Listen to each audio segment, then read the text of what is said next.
All right.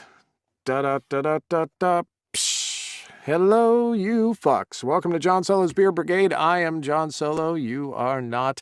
And here we are live once again. And This has aren't you been all lucky you're not? this has been the live reading that's been a long time coming. Because I was telling Andrew, but for the benefit of everybody here, it's my fault. We were supposed to do this last Tuesday. We were at GRL and Andrew asked me to do this. And I said, yes, of course I'll do this. And then I realized it was my 19th wedding anniversary that day. I thought it was 20th, by the way. No, I was corrected by my lovely wife. It was 19. So No, what? I know. So what is 19 anyway? What are you supposed to get her for your I 19th anniversary? I Grass? don't. I don't. Well, my wife would like grass. So that's a whole nother issue. but but in any variety, in fact. But no, that was not the case. So I thought it was 20, but I can't do math. We always remember it this way. I don't know how you remember yours. Maybe you're better than I am. You're probably just a better man than me. But here's how I remember it. Okay. I'm not touching that one. 2011 or 2001, the 9/11, that whole fucking deal, right? We got married the year after. And I remember we decided to get married right after the events of 9/11. And then the following year, on 9/11, we were getting our marriage certificate at the courthouse.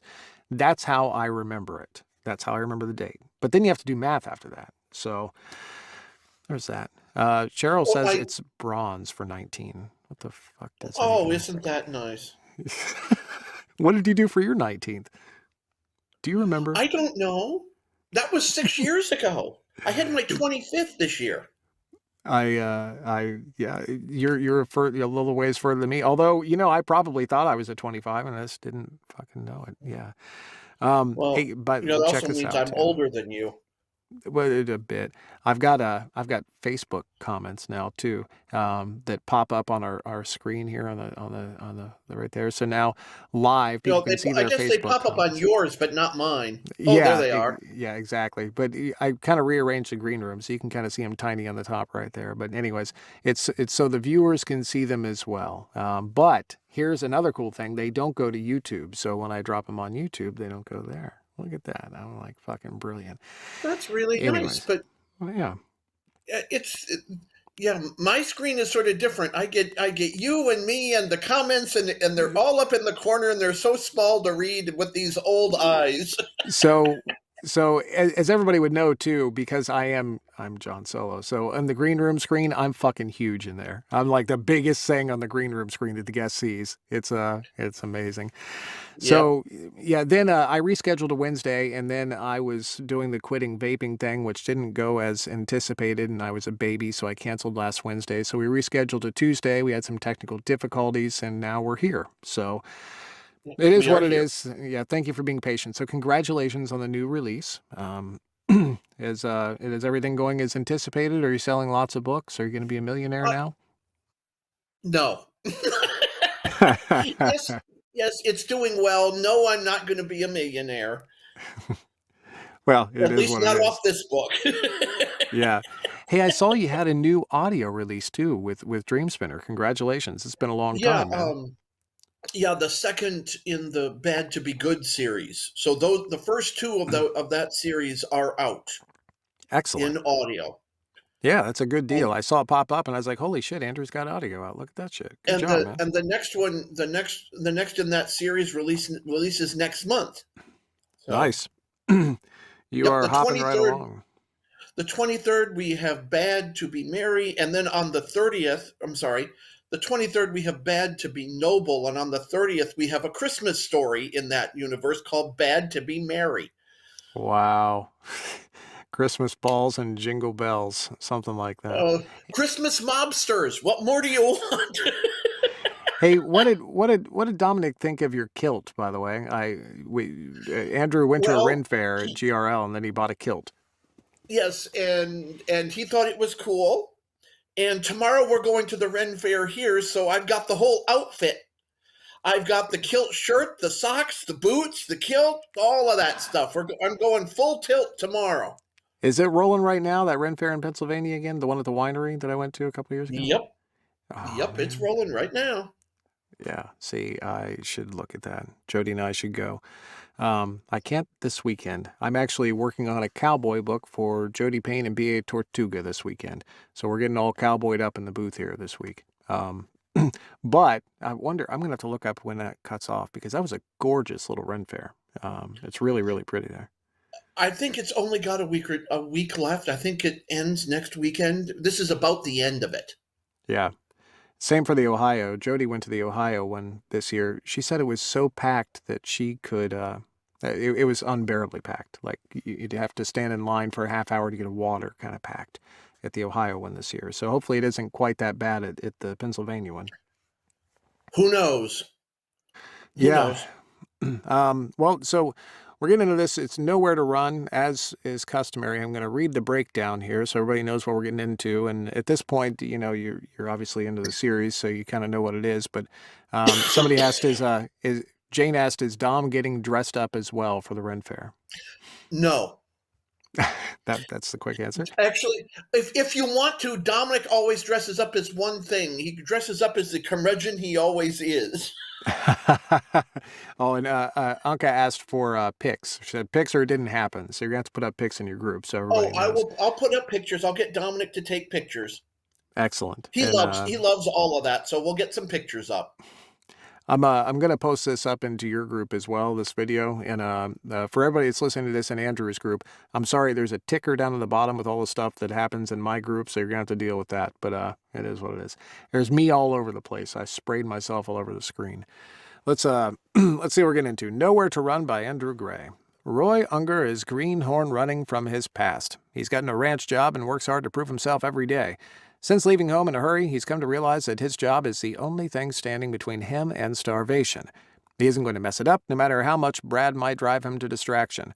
Brad has been around the block more than once. He's a cowboy through and through, complete with a failed rodeo career and a love life that could only be described as hopeless. He's worked hard and kept his head down. Roy makes him want more, but Brad has come to realize that what he wants isn't what he gets. Brad knows what desperation feels like and how important it is to fit in. When he decides to help Roy get over his fear of horses, the two men spend more time together, leading Roy to share confidences about his troubled past. Listening builds trust, which shifts into so much more. But before they can have any sort of future, they need to deal with Roy's past, which could ruin everything. That's the breakdown. And this one, to everyone who supports me in my writing, I appreciate everything you do. Well, that's just the lazy way out of doing a dedication now, isn't it? Nobody specific, just bah, everybody. Meh, everybody. Right out there. Come on. You ran out of people. You ran out of people to. You were like, who am I? It's done 25 of them to Dominique. We did that Karen gal last Come on, year. We're gonna. I've done lots of books to Dominic, but I wanted to do a dedication to the readers themselves. You I should thought it dedicate. was nice, and you poo-pooed it. You should the next one where You you old can't poop. think of anybody, just pick out one of the brigadiers. I've got a lot of brigadiers. Jane Stoff, she's the admin of your fucking group. Thank Jane for one of your books next time instead of just this is like Jeez. have you ever have you ever have you ever shot a shotgun before? This is like the scatter shot method of thanking. Anyways, I can't Well, help I it. tell you one thing, I won't be thanking you. It never happens. Nobody ever thinks I don't win awards, I don't get thanked. It just doesn't happen. Jamie Luther says you're handsome, by the way, which is absolutely true. And everybody else is saying don't listen to me, which is pretty common. Anyways, here we go. Chapter 1. The shovel scraped against the concrete as Roy Unger pushed it into the soiled bedding of the horse stall. He hefted the full shovel into the wheelbarrow and did it again and again as rain beat on the barn roof. It would be almost cathartic if it wasn't for the smell and the way his arms ached from constant use. Still, he worked, filling the wheelbarrow and carrying it out to empty it onto the muck pile, careful not to slip while hurrying back inside to fill it again. He did it over and over, not really caring about the rain. His shirt was already sweated through, and the rain cooled him off for a few seconds before he went back to work. He had done this for a month, keeping his head down, working on whatever he was told to do. His back, arms, and legs ached most of the time, but he didn't stop working. This job, the one he had practically gotten down on his knees and begged for, was the only thing standing between him and not having a roof over his head and something to eat. Another trip to the muck pile, and the stall was empty. Roy swept it and put down some barn lime to counter the ammonia scent that threatened to burn his nose. Barn lime is hard to say. He then moved on to clean out the stall next door. "Why is this empty?" Brad asked sharply from behind him. Roy didn't need to turn to look to know who it was. He could tell just by the voice and the fact that he grew tongue-tied for a second. Brad always did that to him. Roy felt like an idiot, but he had trouble talking to the tall cowboy with cerulean eyes that made his throat tighten every time Brad looked at him. Roy could never quite put his finger on exactly how he felt about Brad. Part of him scared the daylights out of Roy because he always seemed to be looking inside him, like he knew all Roy's secrets, and that was frightening enough as just a thought. Yet, whenever Brad looked at him, Roy's heart beat faster, and part of him wanted to wrap himself around the man and lick him like a lollipop. This whole frightened attraction thing had him so confused sometimes that Roy usually just stayed away, kept his head down, and worked, doing his best to stay out of everyone's way. Roy? I just finished mucking it out, and I thought that as wet as it was, it could wait until this one is done to dry before I put in the bedding. I thought it would last longer. I keep on going back to that lollipop line. Lick you like a limb. He kept his gaze low, but still Well, glanced if you upward. haven't had someone that wants to lick you like a lollipop, dude, boy, are you in trouble. Somebody just said, like a lollipop should be licked. You make me want to shoop. I want to shoop, baby, shoop, baby, shoop. That's the one right there, Trace. I always like the lollipops with the chewy middles, though, so that would be a little messy. I mean, Oh, you like the Tootsie Pops. the Tootsie Pops, yeah, those are the ones. Yes. Those are like So, a John, two-in-one how treat. many licks does it take to get to the Tootsie Roll center of a Tootsie Pop? Not many fucking licks with me. I mean, just it's not very long at all, and hopefully there's comfortable bedding afterwards. Crunch. Sorry. Not sure how much good it will do, but it won't hurt to try. Brad didn't move away, and Roy went back to task. He didn't want to get in trouble for not being busy and getting his work done.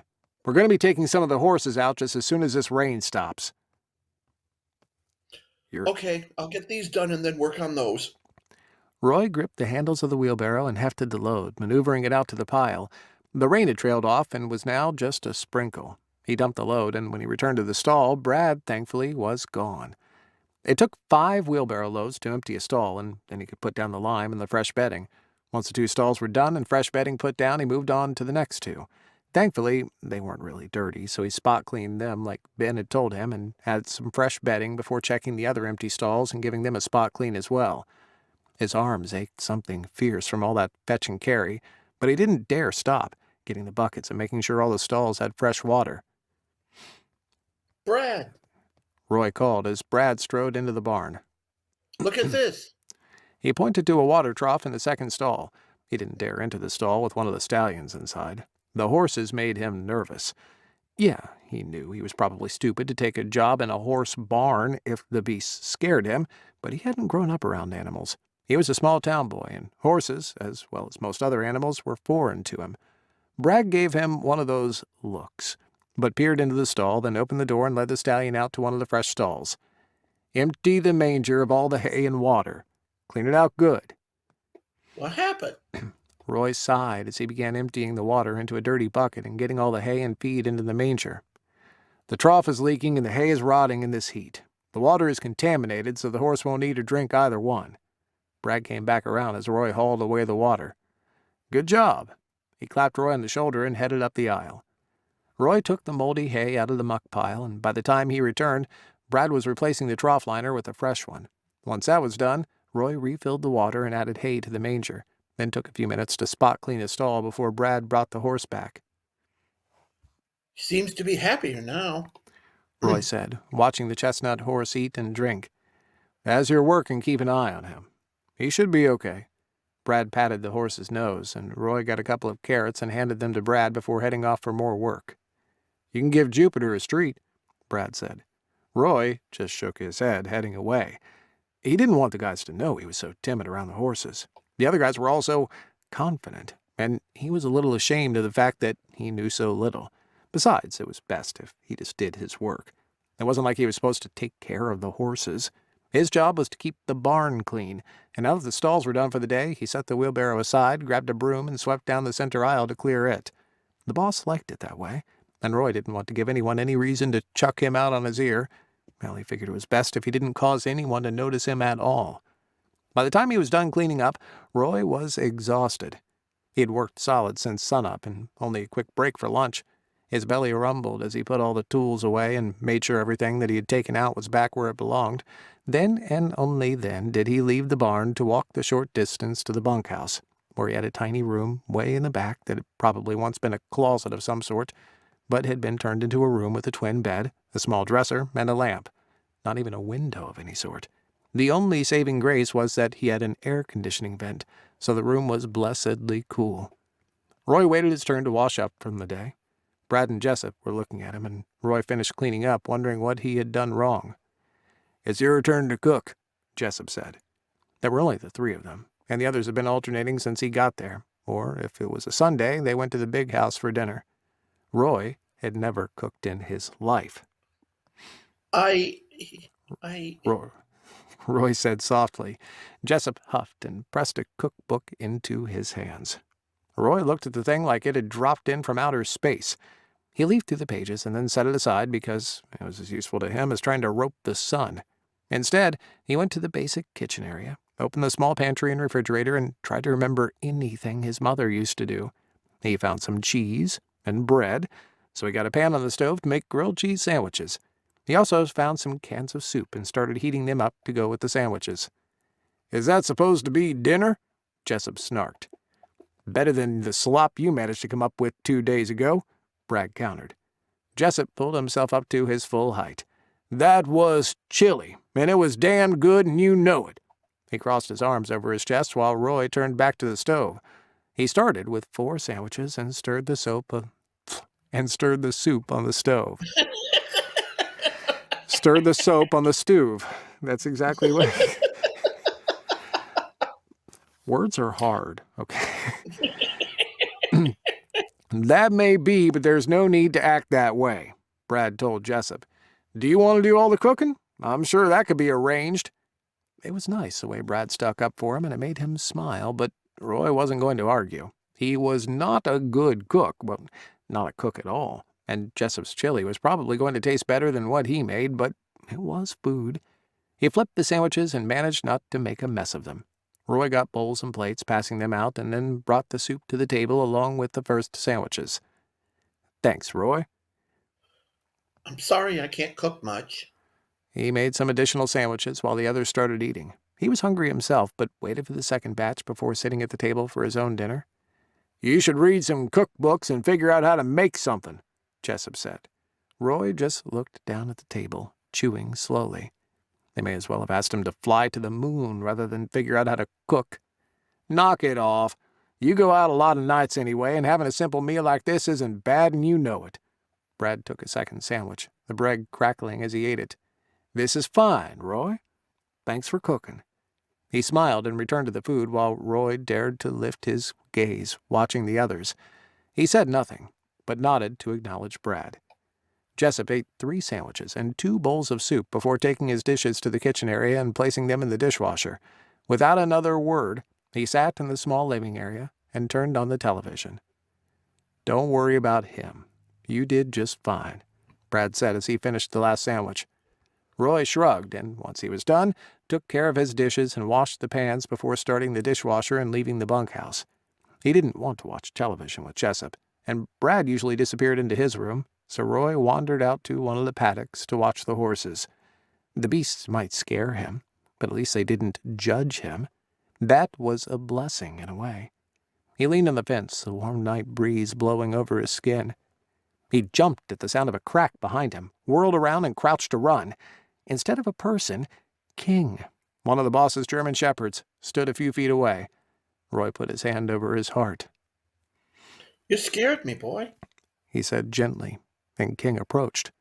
Roy liked dogs, and he slowly stroked the king's head, and then down his back. King sat as the other German Shepherd, Prince, strolled up for his share of the attention. You're really good dogs, aren't you? He was always gentle with them. They were nice dogs, but they could be protective as all heck, and he didn't want to get on either one's bad side. Last week, King and Prince had stood between Mr. Archer and a man who was giving him a hard time about the board for his horses. The man had backed down right away. Heck, Roy would too, facing down those two when they were pissed off. As it was, they lolled against him, soaking in the attention. Where's Misty? He asked, of course not expecting an answer because, well, he already knew. Misty was probably with Mr. Archer's partner, Brody's little sister. The little dog seemed to be her constant companion and a kind of doggy guard. Roy sighed as he turned back to the paddock, the dogs wandering off. He really didn't have anything to do. Some of the other guys exercised the horses when they were between tasks. Roy had been told when he hired on that if he wanted to go riding, all he needed to do was see Ben or Lily, and one of them would help match him to a horse he could ride for exercise. That was another thing he kept to himself. He couldn't ride. Heck, he didn't know the first thing about life on a ranch. Not really. After leaving home, he had hopped on a bus and changed periodically until he ended up in the small town of Arthur, with almost no money and even fewer prospects. One of the ladies at the diner said that some of the ranches were hiring hands. After being rejected 3 times and nearly wearing out his shoes, he had managed to convince Ben to give him a chance, and he was determined not to disappoint him. "What are you doing out here?" Just watching the horses. he answered Brody. Roy hadn't had much interaction with anyone other than Jessup or Brad, or Lily and Ben. When others were around, he made sure to keep busy. If they asked for something, he got it and went right back to work. I wanted to get some fresh air before turning in for the night. "Me too," Brody said, continuing on past. Roy stayed away. It was part of keeping his head down. He leaned on the rail once more, trying to figure out what he was going to do. He'd had to leave home, not because his folks kicked him out or anything, but to protect them and keep them from getting hurt. "Hey, Roy," Bragg called as he strode in front of the barn and around to where he stood. "We were wondering where you were." Roy shrugged. Jessup was watching TV and I didn't want to get in the way because he doesn't like me too much. Brad scoffed. "Jessup is a loudmouth pain in the ass, but he's like that with everyone. Doesn't mean he don't like you. It's just the way he is." The smile Bragg gave him was enough to replace the sun for a few seconds. "You work hard, kid. I'll give you credit for that, and Jessup sees it too. Just don't let anyone get to you. Do your work, and when Jessup gives you a hard time, tell him to stuff it." Roy didn't think that was a good idea, and he doubted he had that kind of talk back in him. Attitude like that, like what the cowboys seemed born with, had been trained or scolded out of him a long time ago. His mother would never stand for that kind of talk. She also wouldn't understand how, when Brad stood next to him, Roy knew when Brad breathed and when he was looking his way, because every time he did, sweat broke out on the back of his neck and his heart beat faster. "You got family?" Brad asked. A chill ran down Roy's back that had nothing to do with the warm night air. Yeah, back in Utah. He said, then stopped himself. He wasn't going to talk about them. If he got started and opened the tap on his family, Roy might say something he wished he hadn't, and then his troubles would only follow him, and he was trying desperately to keep them at bay. You? "Just me and Frankie," Brad answered, and it took Roy a minute to catch on that that was his horse. Rumor has it cowboys have a particular affinity for their horses. Is that what kind of book this is? Oh. Okay, you write whatever you want to write. Roy glanced at Brad. What does Frankie think about that kind of relationship?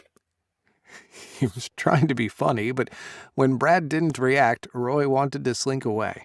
Then Brad snickered softly. "Look who thinks he's funny." You're the one who laughed. Roy deadpanned, and Brad rolled those intense eyes of his. He probably looked longer than he should before turning away, but Roy couldn't help it.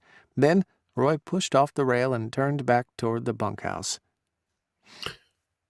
I should probably call it a night. Morning comes pretty early, and there's sure to be plenty to do. "Yeah, there is. We got to be up with the sun. Boss says that there's a whole section of fence to the east that we got to check out. They want to open that up to the herds, and we got to make sure that they aren't going to find a hole in the fence. Jessup is going to take care of things here, and you and I are going to handle the fence." Suddenly, Roy's breath seemed to escape him. Me? What do I know about fences? He asked, half to himself.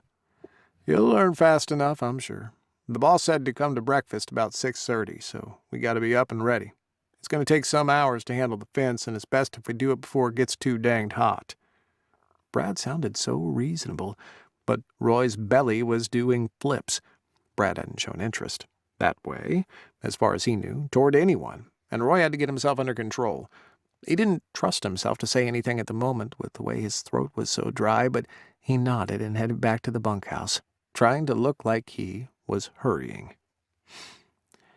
And that would be Chapter 1 of Nowhere to Run, which went up for sale last week, and I didn't do this because I suck.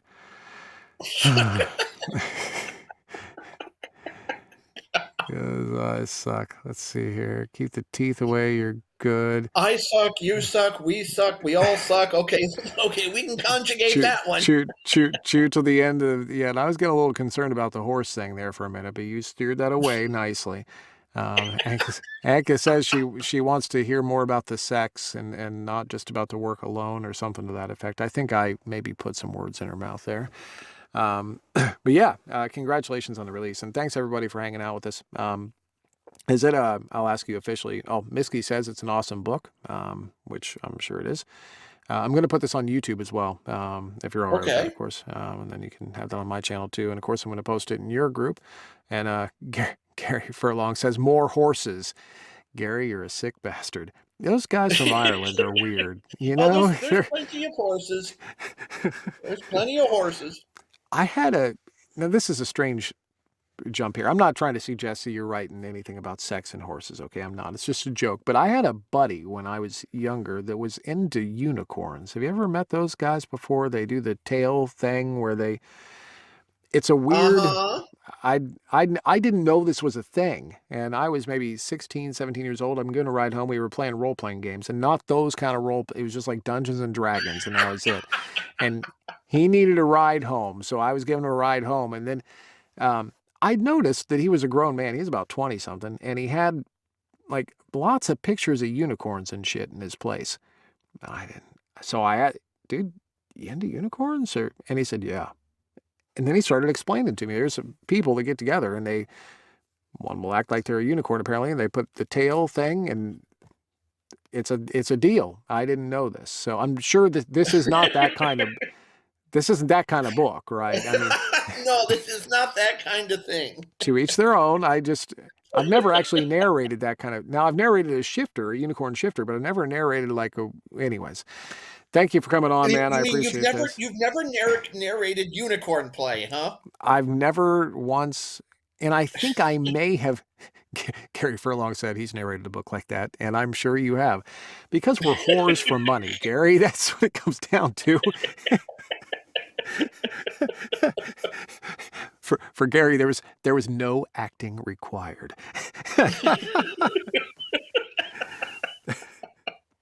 Okay. Yeah. Anyways, thanks for coming on, man. I really do appreciate this. Wave bye to the crowd. We'll see y'all next time. Wave bye. Hey, everybody, I have a surprise for you. Tomorrow night, I'm going to do a special live reading, and it might be in my group, and it might be in Tal Bauer's group. We shall see. But I will see you tomorrow night. Have fun. Good luck.